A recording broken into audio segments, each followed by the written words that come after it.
Sonic Racing Crossworlds has officially been out for 2 months at this point, and so now naturally, as it goes with every recent Sonic game, the discussion has shifted from was it good to did it sell well? Like we're all mini shareholders or something. Not that I can necessarily blame people in Crossworld's case. As head of Sonic Team Takashi Iizuka has outright stated that future content for the game completely hinges on how it performs. Not just at launch, but for a full year.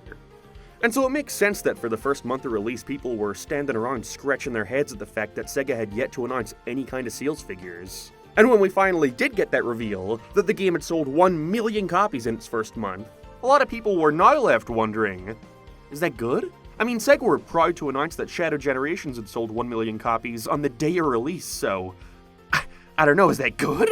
Looking at the Steam charts didn't exactly inspire much confidence in folks either, despite a solid start with a pretty consistent player base in the 5 figures. Now the game seems to range from 400 to 2,000 regular players. Is that good? But are there more to those numbers under the surface? Is it fair to say the game was an outright failure based on Steam figures, or comparing it to other games in the series that reside in entirely different genres? What does it mean for a Sonic game to be considered a failure? I remember the days in which a Sonic game would be lucky to sell 1 million copies in its lifetime. Boom didn't even sell half that between 2 games. Yet now 1 million in a month is considered a failure? Who knows? So join me today as I take a look at the current state of Sonic Racing Crossworlds, from sales to the player base to Sega's attempts to increase its longevity, and to why we should ultimately even care about whether or not a Sonic game sells 1 million copies or 1 copy. It's mine, I bought the only one, sorry. Was Sonic Racing Crossworlds a failure? Let's find out. But first, if there's one thing I'd consider anything but a failure, it would have to be all the amazing products over on FlexiSpot Amazon. This video is sponsored by FlexiSpot Amazon. This 3-in-1 fitness bike is part exercise bike, part movable chair, and part standing desk, with enough space to accommodate a laptop, notebook, and mobile phone all at once. With its movable desktop, it's suitable for folks of any height, not to mention it's durable, being able to hold on upwards of 300 pounds. Can I just say, this thing was also super easy to put together. I set aside like an hour or two to build this and got it done in 15 minutes. It's so handy. So why not head over to FlexiSpot Amazon using my link in the description to grab one for yourself? It's really helpful, especially if you got a job that requires you to be at a desk 75% of your day like me. So once again, that's FlexiSpot Amazon using my link in the description, and thanks FlexiSpot for sponsoring this video. Now this video isn't really about comparing Sonic to other franchises. I think Sonic needs to focus on being the best version of itself it can be before it worries about competing against the big dogs. But for the sake of getting it out of the way, if we're gonna use a term like failure, we gotta look at its reception through more than just a financial end. There's also the critical reception to consider, and in that case, Sega knocked it out of the park. I don't think anybody was expecting in the year of the newest Mario Kart in 8 years that a Sonic racing game would be seen as a genuine contender, and in a lot of instances, people outright preferred Sonic's take over Mario's. Like, what world are we living in? Don't get me wrong, Sonic has had plenty of good racing games over the years. I think Transformed may be my favorite racing game of all time. And while it also reviewed well, I don't think there were many people at the time calling it a Mario Kart killer or anything. At least not compared to the discussion around Crossworlds and World. Nintendo tried something new for the genre, which I can appreciate, but I don't think it's controversial to say that not all of its ideas were executed as well as they could have been. If Nintendo follows up on World with a string of high-quality DLC, or hell, a Mario Kart World 2 that expands upon these ideas, I think we could have something phenomenal on our hands.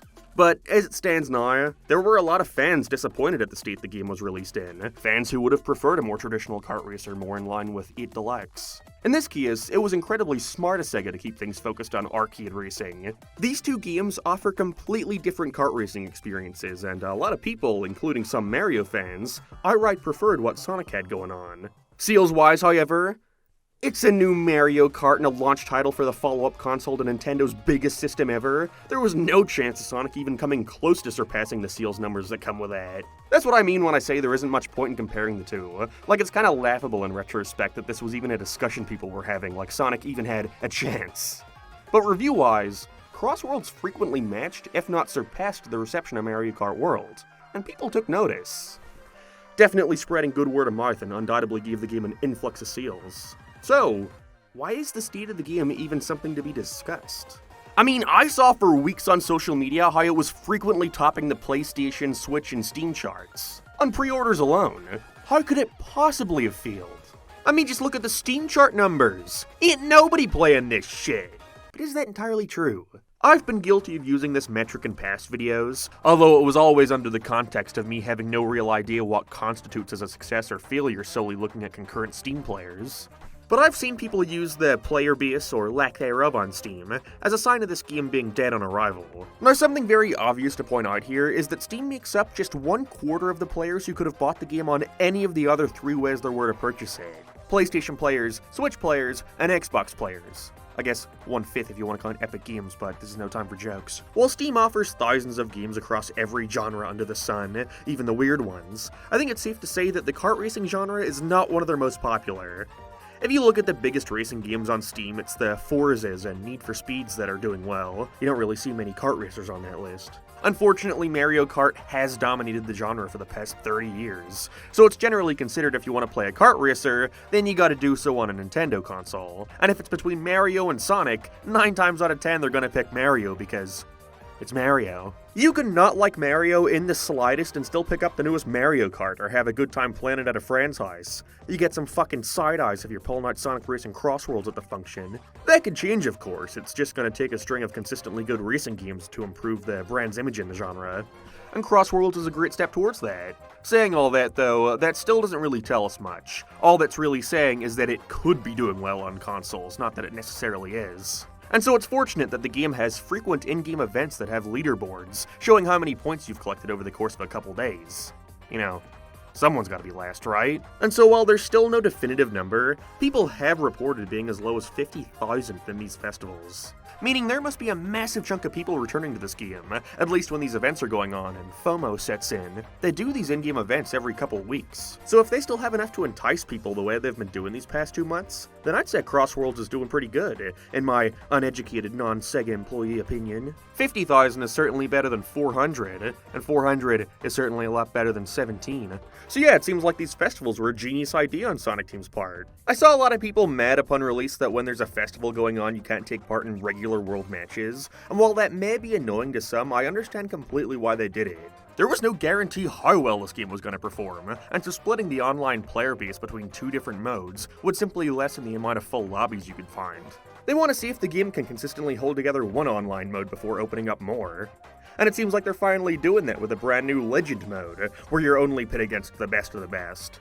Festivals also bring in new characters, which I initially thought they blew their load with by announcing them all before release. You know, SpongeBob got announced like 2 months before the game came out, so when they finally added him the other day, it was like, okay, cool, yeah, about time. And that's why I think it was great to not focus on the 10 free Sega characters that were being added over the course of the next year. We only knew 3 by the time of release, meaning there's genuine excitement when we get the surprise reveal of Eye or Tangle and Whisper. It ensures there's always an opportunity to pump out a new trailer for the game, include it in future State of Plays or Game Awards. Ergo, more eyes on the game, ergo, the game should see steady sales for the duration of the content coming out.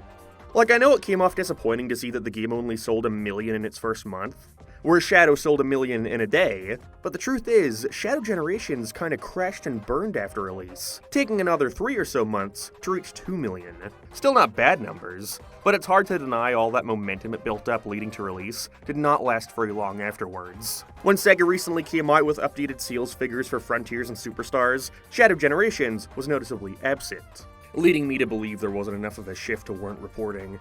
You know, if a game is still selling well, the company's gonna fucking talk about it. At the end of the day, whether or not a Sonic game feels all comes down to what Sega deems as being a failure at that moment in time. Again, I think they'd be jumping for joy at those Shadow figures had it been 2014. I've talked about it in the past, but Sonic being in such a better position compared to how things were a decade ago means that Sega's expectations for the brand to perform have also risen. And I think in some instances, not even with Crossworlds necessarily, it's caused them to overshoot their anticipated sales numbers. I think Sega also forget that someone liking the Sonic movies doesn't necessarily mean they're gonna want to play the games too. Surely some have become fans of the games through the movies, but let's remember, these films could not be further from what you get out of the games. I like them for what they are, but let's not act for a second like this is anything like watching the Mario movie and going to grab Odyssey afterwards. Sure, Mario isn't voiced by Chris Pratt, but visually and tonally, they're consistent. Sonic movies do not have that luxury. Someone would be more likely to buy a Sonic t-shirt than a game in that case. And that's not to mention that the games are often so different from one another that Frontiers being such a hit doesn't mean those same players are going to be eager to go from this to this. Like, Superstars was touted as a disappointment by Sega shortly after release, reporting sluggish sales figures. And while the quality of that game can be put into question in relation to how well it performed, we've recently gotten word that Superstars currently sits at 2.5 million sales total. That's nothing to scoff at, not in the slightest. But it had the unfortunate position of being the game to release right after Frontiers, a game which it obviously couldn't compete with in terms of marketability. A brand new open-world 3D Sonic game versus Superstars. So, in the end, while we may not have any direct word on whether or not Sega considers Crossworlds a hit currently, I think it's safe to say that at the very least, it did just fine. And if Sega does consider it a disappointment, it only further aids my theory in them assuming just because a movie does well or an open-world platformer, that anything Sonic will rake in just as much revenue, solely on the merits of being Sonic. Revenue-wise, I'm sure they're killing it. There's a sizable difference between selling $1 million $60 games and $1 million $70 games. Especially with that $90 deluxe edition I'm sure most people bought. So who knows, maybe that'll encourage Sega to give a year or two of content updates the green light. I mean, that's all it comes down to for us fans at the end of the day. Some may question why anyone should care about how well a game does. We aren't Sega investors. But in this case, Sonic Team have specifically told us to care about its sales and longevity, as that's the only way we'll get more content to play. And while I am getting a little bit tired of every new Sonic game releasing to, if this sells well guys, make it sell well, which I feel just encourages fans to accept anything because of the promise of more, and typically those promises never come to fruition, I don't think right now there's a definitive answer for whether or not we can expect that from Crossworlds. Who knows? Maybe 50,000 players is considered disappointing. Maybe Sega expected 500,000. I don't know. You don't know, unless you work for Sega. Hi. At the end of the day, all we can do is just wait and see. Have fun.